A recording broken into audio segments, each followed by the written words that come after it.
मणिपूरमध्ये वृद्ध नावाचा एक कारागीर राहत होता। त्यांच्या नावाप्रमाणे ते 80 वर्षांचे होते। तो पत्नी आणि नातवासोबत झोपडीत राहत असे। वृद्धच्या नातवाचे नाव धर्म होते। तो 8 वर्षांचा होता। त्याच्या लहानपणीच त्याच्या आईवडिलांचे निधन झाले।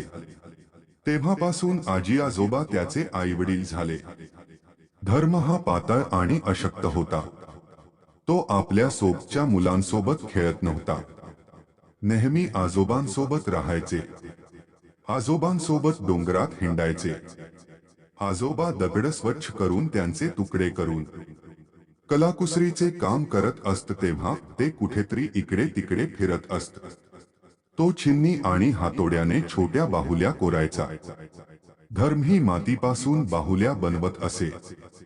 तो त्या बाहुल्या आजोबांना दाखवायचा आणि विचारायचा की त्या कशा आहेत। छान आहे असे सांगून आजोबा खूप खुश व्हायचे आणि तिच्या गालाचे चुंबन घ्यायचे। मग शिट ओले आहे म्हणत ते पुसायचे। एक दिवस माझा नातू मोठा कारागीर होईल, शेफ बनेल, म्हातारा म्हणायचे। हे ऐकून त्यांच्या पत्नीला आश्चर्य वाटले आणि त्यांनी असे विचारले, तो एक महान कारागीर होईल तुम्ही म्हणता? ते ठीक आहे। एखाद्याला जातीवर आधारित व्यवसाय करता येत असेल तर नवल नाही, पण मला सांगा तो महाराज कसा होईल? वेळ मदत करेल, म्हातारा म्हणायचा। तरीही हे महाराज माझ्या मांडीवरच झोपतील असे म्हणत आजी शेजारी पडलेला धर्मा घेऊन हसायची। त्याला झोपायला लावण्यासाठी ती गाणी म्हणायची, कथा सांगायची। कथा ऐकताना धर्म अनेक सुंदर दृश्यांची कल्पना करत असे। ती दृश्ये शिल्पांच्या रूपात कोरायची होती। तो सकाळी आजोबांसोबत डोंगरावर पोहोचायचा आणि तेच काम करू लागला। त्याने क्षणभरही विश्रांती घेतली नाही। तो पटकन बाहुल्या कोरून आजोबांना दाखवायचा। तो म्हणायचा चांगलं झालं। भुवनेश हा मणिपूरचा राजा होता। त्यांना एकुलती एक मुलगी होती। त्या मुलीचे नाव बुद्धी आहे। ती 6 वर्षांची मुलगी होती। बुद्धाच्या वाढदिवसानिमित्त राजा दरवर्षी मेजवानी देत असे। गेल्या 5 वर्षांपासून प्रीतभोज मोठ्या प्रमाणावर सुरू होता। त्या मेजवानीसाठी मंत्री आणि जहागीरदारांना आमंत्रित करून आनंद लुटण्याची राजाची सवय होती। यावेळी राजाने मेजवानीचे आयोजन केले होते। तो बुद्धीचा वाढदिवस एखाद्या सणासारखा साजरा करत होता। गेल्या 5 वर्षांपासून राजभवनात म्हातारेही स्वयंपाकींना आधार देण्यासाठी येत होते। या वृद्धाने केवळ कारागीरच नव्हे तर स्वयंपाकी म्हणूनही प्रसिद्धी मिळवली होती। थोडं कमावण्यासाठी मी स्वयंपाकघराचं कामही हाती घेत होतो। शरीर सहकार्य करत नसतानाही तो पत्नी आणि नातवाला आधार देण्याचा प्रयत्न करत होता। वृद्ध आपल्या नातवासोबत राजभवन गाठले होते। धर्म हा मुलगा स्वयंपाकघरात मदत करू शकत नाही, पण ताट साफ करणे, भांडी धुणे, भाजीपाला कापून स्वयंपाकाला देणे, शिजवलेले पदार्थ टेबलावर व्यवस्थित ठेवणे इत्यादी छोटी कामे तो करेल। त्याला थोडेफार मिळेल, मदत करा, हे त्याला मदत करेल। धार्मिक काम करायचे, अन्न शिजवले होते।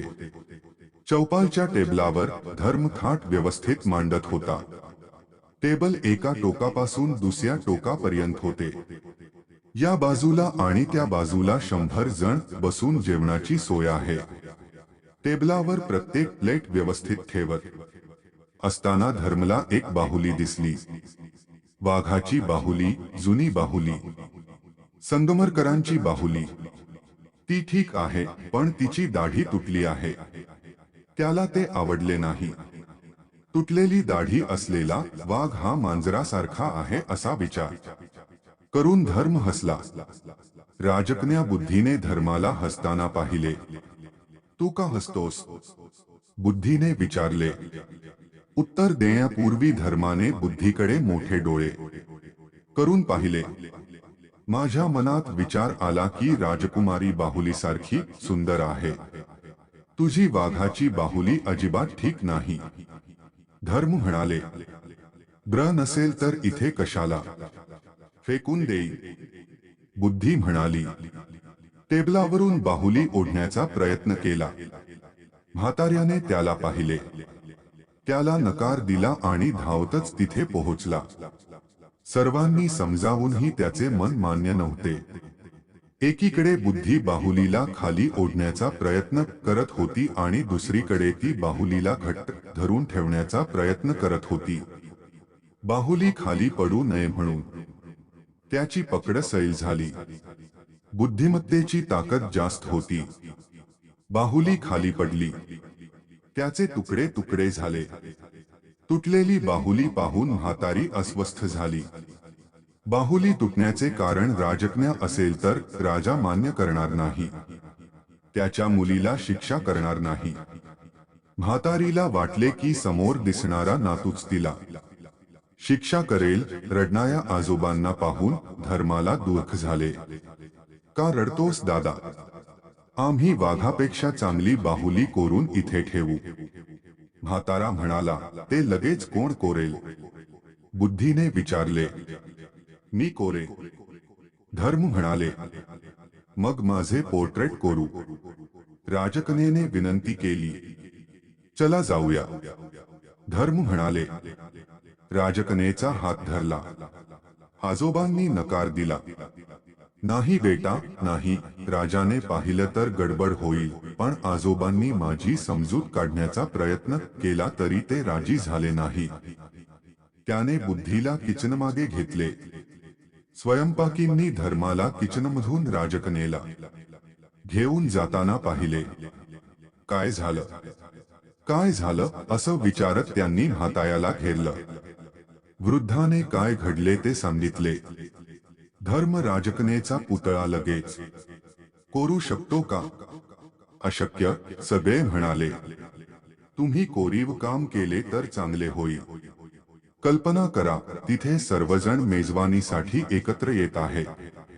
राजाच्या आगमनाच्या वेळी बाहुली नसेल तर जीवघेणी परिस्थिती निर्माण होईल. सगळ्यांनी म्हाताऱ्याला इशारा केला. धर्म कोरेल की नाही हे मी सांगू शकत नाही, परंतु मी लगेच कोणत्याही प्रकारची बाहुली कोरू शकत नाही. माझे हात पाय हलत नाही. म्हातारा थरथरत म्हणाला. त्याने भिंतीला टेकून डोळे मिटले. किचनच्या मागे एक तुटलेला संगमरवरी खांब 2 तुकडे पडलेला होता. धर्माने त्यातून एक तुकडा घेतला आणि समोर ठेवला. बुद्धीला झाडाच्या सावलीत बसायला सांगितले. ती बसली होती.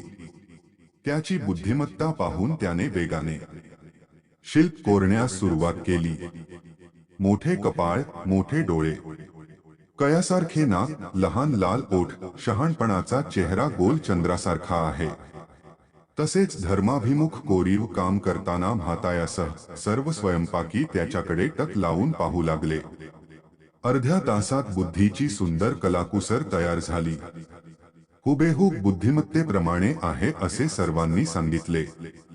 धर्माने त्या मुलीच्या स्कार्फच्या पटावरही सुंदर नक्षीकाम केले होते. खूप छान. तिचा पुतळा पाहून तिला स्वतःला सावरता आले नाही आणि तिने त्याचे चुंबन घेतले. दरम्यान तिच्या मैत्रिणींनी तिचा शोध घेतला आणि ते तिथे पोहोचल्यावर तिने तिला स्वतःला शोभण्यासाठी सोबत नेले. विस्डमचा पुतळा आधी पटलावर लावलेल्या पुतळ्याप्रमाणेच काळजीपूर्वक ठेवला होता. मेजवानीची व्यवस्था पूर्ण झाली. भुवनेशही मंत्री आणि जहागीरदारांसह तेथे पोहोचला. सर्वांनी त्याच्याबरोबर टेबलावरच्या पुतळ्याकडे पाहिले. हे खूप चांगले आहे, खूप चांगले आहे असे म्हणत सर्वजण कौतुक करू लागले. हे खरोखर राजकुमारी म्हणून बसल्यासारखे आहे. स्कार्फच्या पटांचे नक्षीकामही अप्रतिम आहे. सगळे म्हणाले, ही मूर्ती कोणी कोरली? ते केव्हा कोरले असे विचारले. म्हाताऱ्याच्या नातवाने ते कोरल्याचे कळले.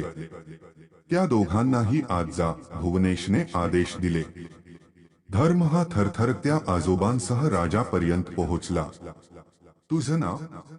राजाने विचारले. धर्म. हा पुतळा कोरणारा तूच आहेस? हो महाराज. एवढ्या लहान वयात एवढं मोठं ज्ञान तू शिकलास. तुझा गुरु कोण? भुवनेशने विचारले. हेच ते, माझे आजोबा. मी माझ्या आजोबांकडून पुतळे कसे कोरायचे हे शिकलो. माझे आजोबा माझ्यापेक्षाही चांगले पुतळे कोरतात महाराज. धर्म म्हणाला, नाही, फक्त धर्म चांगले कोरतो. बुद्धी म्हणाली ती तिच्या वडिलांच्या जवळ उभी राहू. त्यांचा हात धरून धर्माकडे बघत हसली. राजकन्येला वाढदिवसाची छान भेट दिली. त्या बदल्यात मी तुला कोणती भेटवस्तू देणार आहे हे तुला माहीत आहे का? भुवनेशने विचारले. प्रत्येक जण उत्सुकतेने पाहत होता की राजा काय देणार आहे. मी राजा आहे, माझ्या बरोबर मेजवानी करा. माझ्या शेजारी बसा. ही भेट मला आज तुला द्यायची आहे. ही एक उत्तम भेट आहे. अविस्मरणीय भेट असे म्हणत मंत्री आणि जहागीरदार टाळ्या वाजवू लागले. सर्वजण मेजवानीसाठी टेबलाभोवती बसले होते. एका बाजूला धर्म, दुसऱ्या बाजूला बुद्धिमत्ता, मध्ये महाराज. तिघेही सुंदर दिसत होते. ते एक सुंदर दृश्य होते. म्हाताऱ्याने विचारल्यावर त्यांची सेवा केली. आनंदाने अश्रू तरळले. मला वाटले की माझा नातू राजा एवढा आहे. दिवस गेले. 10 वर्षांनी धर्म एक देखणा तरुण झाला.